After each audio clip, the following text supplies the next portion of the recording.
Magic and Mayhem. A build-off of a genre that we don't get the opportunity to see very much in Minecraft Bedrock servers. However, CubeCraft swept in and shook up the formula of all things servers and gave us this very promising game. Hi, my name is Andrew, and I'm here to talk about Magic and Mayhem and how it is a successful game full of potential here on CubeCraft today. I was incredibly excited to make this video, for I have been grinding on Magic and Mayhem for the past week, consistently, hours on end, and it's been nothing but fun from point A to point B, albeit there was a bit of frustration every now and then. It's a great game, and I'm going to go through this video and I'm going to provide points as to how Magic and Mayhem is a great game, how it could become an even better game, and just suggesting some improvements here and there that can make this game near perfect if CubeCraft wants to run with it. Firstly, we do have to talk about the concept of an RPG in servers.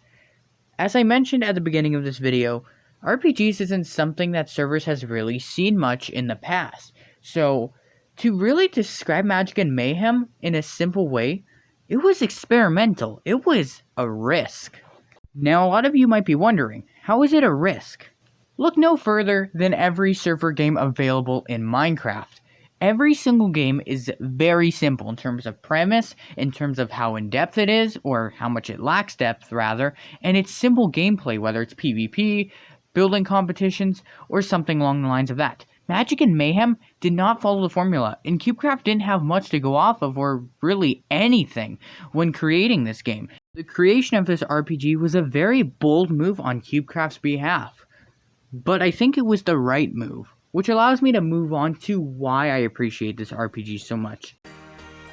First and foremost, I'm going to say this flat out, M&M achieves this perfect level of difficulty in terms of its complexion across all variations. And what I mean by this is that every single piece of M&M feels at this perfect and appropriate intermediate level, where there has to be some thought put into the choices that you make, whether it's doing quests in a certain order so you get some wands before others, upgrading a wand too much versus upgrading the strength of an element, or just upgrading yourself in a strange, confusing way as opposed to something more orderly and organized. What I love about this system is that there are mistakes that can be made. There are situations where you can make poor choices and you will be at least penalized to a small degree for it. But the thing I love is that there's not a single mistake I can name that you will not be able to make up for later on. Sometimes you might boost your wand's level too high and it won't be mana efficient. You might not have enough mana to use it well, so as a result, it almost becomes useless in a way. In that situation is a common occurrence. It happened to my friend, it even happened to me. I went a little bit berserk with my fire wand, as you see on screen, which it's already kind of in an iffy spot. That flamethrower can't do anything. However, I can recover from this mistake. I put some time into the game, I boost my mana and my regeneration, and bam, I am back up to par. And that's what I love about this game. Mistakes can happen, and you will be punished, but you can always bring yourself back up on your own 2 feet. This game is forgiving if you are willing to try hard enough. And talking about the game's forgiveness, this would be the perfect time to bring up the concept of difficulty. And Magic and Mayhem as a whole is a pretty fair game, I would say. It's not too hard, not too easy, it does require some intelligence, and it will help you out to know what elements are strong against each other as opposed to weak.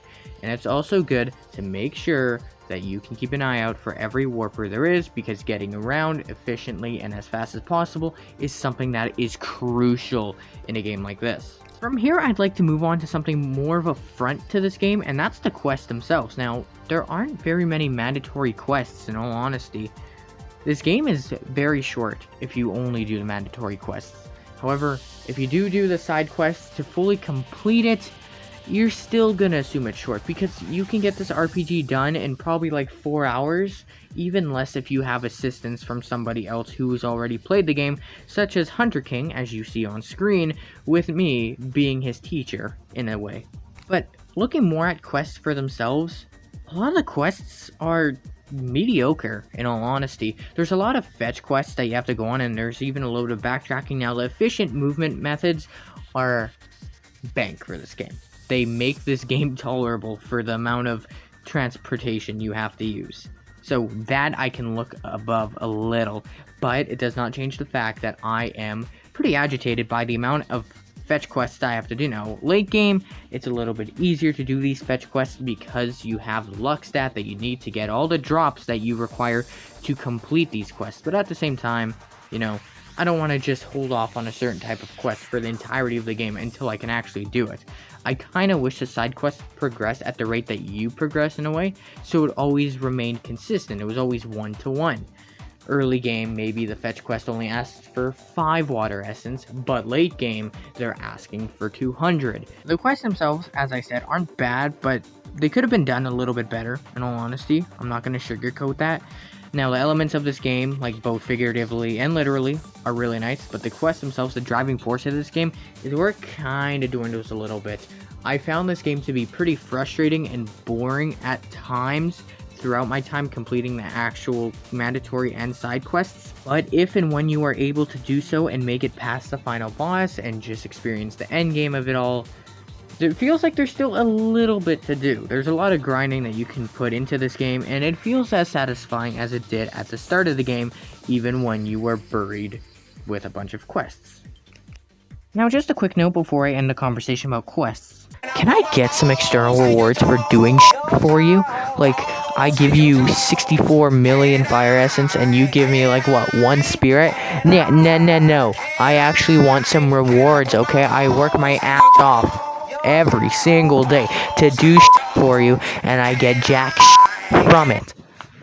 So yes, to sum it up, I don't feel necessarily the strongest about quests in this game. Anyhow, moving on. I want to talk about the mob variety of this game. The enemies that you battle against. I always feel like they are a staple of the RPG games that you play, because there are some that you will always remember as being menacing, and there are some that you will always remember as a good resource for an EXP or a certain item or whatever.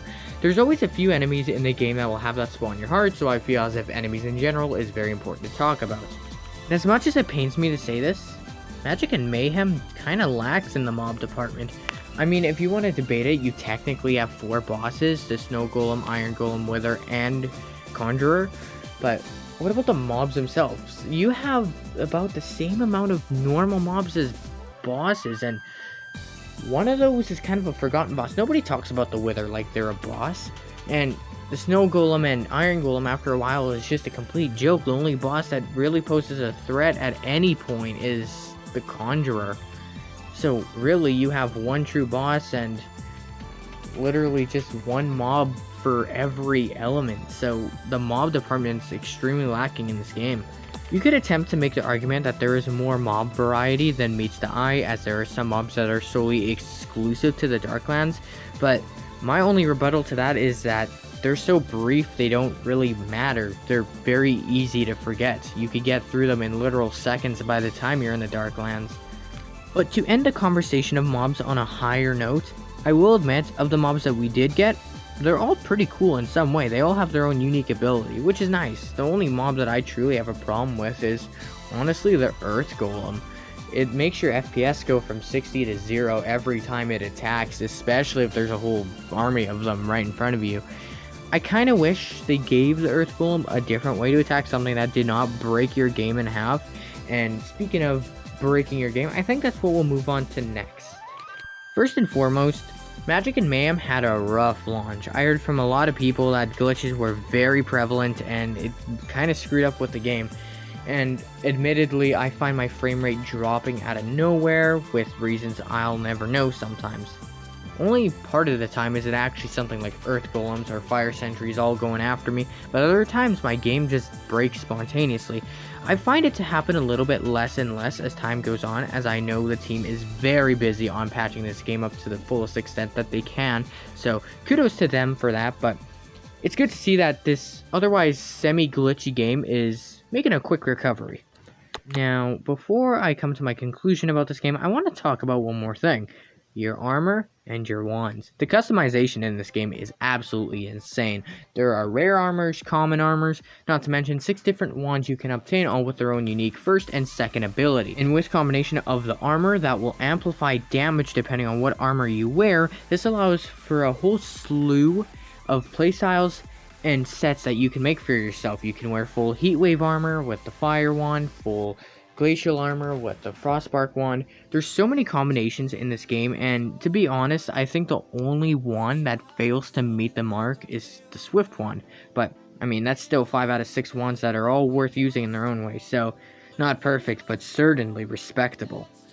Now, admittedly, it sounds like there was a lot to bash about this game, but really, when you look at the hours you spend doing things like quests in comparison to the hours that you grind, the comparison really amplifies the good over the bad here. I spent probably 5 times as much time just grinding than actually doing the real quest, so in my eyes, that makes the good 5 times better because I'm experiencing the good way more than the bad. And the best thing about this game is the grinding system by far. It's not too hard to level up, and with your choices late game, even though I can literally decimate almost everything in sight, I'm still having fun getting stronger and stronger. And that's honestly the novelty of this game, because even though in the eyes of most people I'm considered a pretty high level, it's never painful to get here. I never thought it was painful to grind, because it still feels like you can grind at a naturally good pace if you play your cards right. And even with the mediocrity that is the quests, if you add more areas into the game, you can add new quests, and as a result, you have a shot to improve. Like I said at the beginning of the video, the same thing applied to the whole wand system. You can make mistakes, however, if you try hard enough, you can fix them. And the same thing goes for the developers. If they want to fix the quests, I know it in my heart and in my mind, they can. Just like they have with the glitches. Sure, this game isn't completely stable yet, but it's getting closer every single day. The one thing about Magic and Mayhem that is absolutely amazing is its potential to grow. Every single problem I've mentioned in here I would consider valid. However, every single mistake can be recovered from too. Not enough mob variety? Great, add some new islands, add some new mobs, that's fixed. Keep making the game more and more stable as time progresses. We're already doing that, keep going. When you add those new islands and those new mobs, put some new quests in to shake up the formula and make them a little bit better. Maybe not as fetch quest based, but maybe more exploratory quests. Now here's the thing, I don't believe for a second that Magic and Mayhem is a masterpiece right now. As weird as that sounds, I don't believe it's even worthy of S tier, let alone S plus tier. Here's the thing though, it's the prototype of something that can be an S or S plus tier if the developers want to follow through with it. As I mentioned, every single problem with this game can be fixed if the developers want to follow through with it. See, this game from surface level is not even close to an S plus tier. You could debate an A or B, and honestly, I'd have no choice but to agree. Where this game really shines is the amount of development that can go into this and give this game the proper dignity and identity that it truly deserves. That is what makes Magic and Mayhem a good, fun game. Not because of what it offers on the surface, but because of the possibilities it has developed for itself to grow. But as I said, that is solely to grow.